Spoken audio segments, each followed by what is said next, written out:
It's finally arrived, it's here, the Sony a7S Mark III.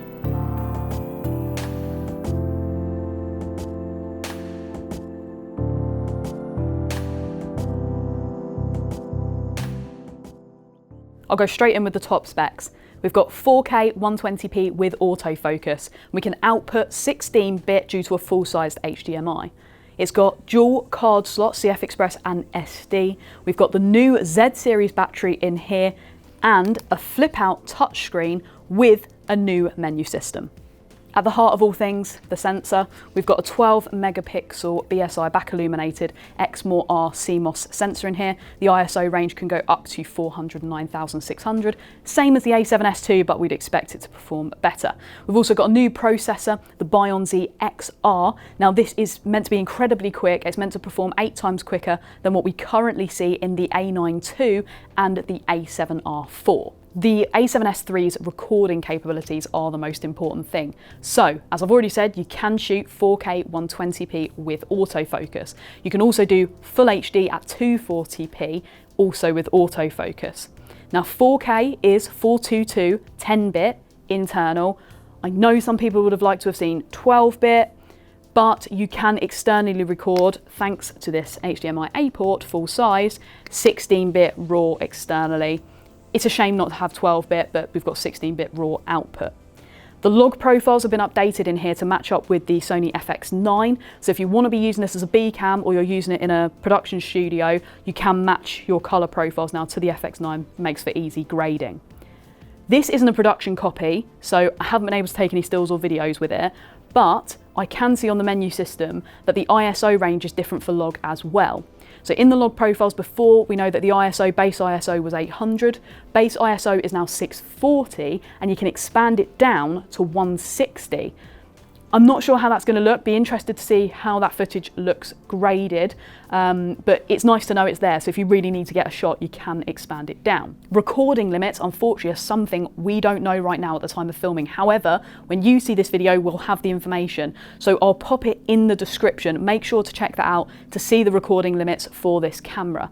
What we do know is that it doesn't have a fan or anything like that for heat dissipation, but the Japanese scientists have worked really, really hard to create a body that expels heat easily. So although we don't know the recording limits yet, we have been assured they're quite good. I don't know, hopefully you'll be able to see in the description and make a judgment on that, because it's something I don't have at the moment. Traditionally, the a7S series has been a real run-and-gun videographer's camera, and so IBIS has been quite important to some shooters. This does have 5-axis in-body image stabilisation with 5.5 stops of compensation. It also has an electronic stabilisation mode purely for video called active, and it allows you to, with a 1.1 times crop, just a little bit of crop, it does allow you to make even more stable video clips. Now, we don't know what the compensation is on that at the moment. Again, if I have the information by the time of launch, it'll be in the description below. We also know that the a7S Mark III has 2 new recording codecs. We know it's going to have XAVC-HS and H.265. You can also record 4K in all intra. The look of the a7S III is pretty classic in terms of styling. It's very A7 series. There's no big double depth vented portions or anything like that, but we do have a nice big grip, which makes it feel pretty secure in the hand if I was just hand holding, moving about.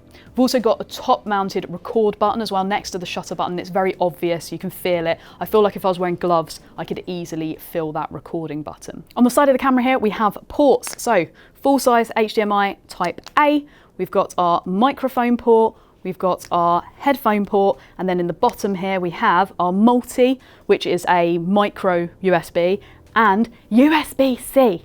Much better, USB-C in here. I know a lot of people will be very happy to hear that. On the back of the camera here, we have a new EVF. Now this new EVF is 9.44 million dots. It's a QXGA OLED True Finder, and I wish you could see what it can do. Sony really use their TV side of things sometimes to make things like EVFs better. This really is almost like an optical viewfinder. There's barely any lag. Again, I haven't been able to really shoot any stills or video with it, but just the few looks that I've had, it feels so nice. It feels like if you're using it over a long amount of time, you're not going to get that slight pull on the back of the eye or that kind of small headache you get sometimes with EVFs that aren't that great. I think that's a massive improvement. Also, personally for me, I use the A7 III a lot, and the little sensor for sensing between viewfinder and screen is up inside this bit of rubber. So frustrating. It's so sensitive. You seem to just like wave a hand here and it will randomly jump between it. So it's so nice that they've now moved this sensor to below the EVF, and just from the little bit of testing I just did, I had to really put my eye to it before it would change, which again I think is a really big plus side, because sometimes you're working in such contrasty light and it just jumps between all the time. And I know a lot of people like to work in auto, and it's been mentioned to me a few times with friends who use Sony, so I think that's a big improvement. Now, a flip out screen, I've already mentioned it, it had to be on this camera, it had to be there. Sony have come through for us with that, so you can move it around. Obviously if you're throwing it in the bag, keeps the screen nice, stops it getting scratched up, and you can self-shoot. You don't have to be using something like an Atomos on top. This screen is touchscreen. It seemed quite nice as well, the touchscreen, but the main thing is the menu systems are now touchscreen. So they're really easy to navigate, nice soft touch, can get you through all the menu systems, and the menu itself has been redesigned. The menu systems on Sony are notoriously not that great or not that easy to use. Things are sometimes where you wouldn't expect them to be, and if it's a setting you don't use very often, you're trying to find it, can be really annoying and a bit embarrassing on shoot if you can't find it quickly. With the new menu system, I doubt anyone's going to have that problem. 2 minutes of looking at it and you pretty much figured out where everything's going to be, and of course if you'd like to, you can still build your customized menu system for yourself. We've come to expect a standard of autofocus from Sony, and although I can't use the A7S III today, I'm assuming it's not going to disappoint. We do have 759 phase detect AF points, and they're across 93% of the sensor. So if you want to track anything, you've got a really good coverage. You've also got human and animal IAF with the A7S III, and that is available in both video and stills. Now, although this is a camera that is predominantly used by videographers, it's also very popular with certain types of niche photography. Now, in terms of photography, this is going to bring in HEIF files, or HEIF, or high efficiency image format, however you want to say it, and it basically allows you to produce something like a JPEG, so a compressed file format, but it gives you more colours, more depth to your image than a JPEG currently can. Now, they are becoming more standard. I think Canon have bought it in, and I reckon we're going to see more of that in the industry, so I think that's going to be good for the photographers out there. We also have 10 frames per second continuous shooting with this, with AFC and AFS, something we didn't see in the A7S II that only had 5 frames per second, so big upgrade there. Now, anybody who's thinking who's going to use a 12 megapixel camera, people shoot in music, so people like Peter Nil shoot a lot of music stuff, venues are very dark, things like that are perfect for the A7S III, and also anybody interested in astro, this could be a really good camera for you. If you're looking to share what you've shot with the A7S III, then it does have 5 GHz Wi-Fi connection capability, and apparently that's been improved over the A9 II, which is pretty special because the A9 II came out specifically with improved connectivity, so this should be nice and quick. You can share images and video as well, so if you're using this as a bit of a press cam, you want to share some video clips nice and quick, you can do that via the Wi-Fi.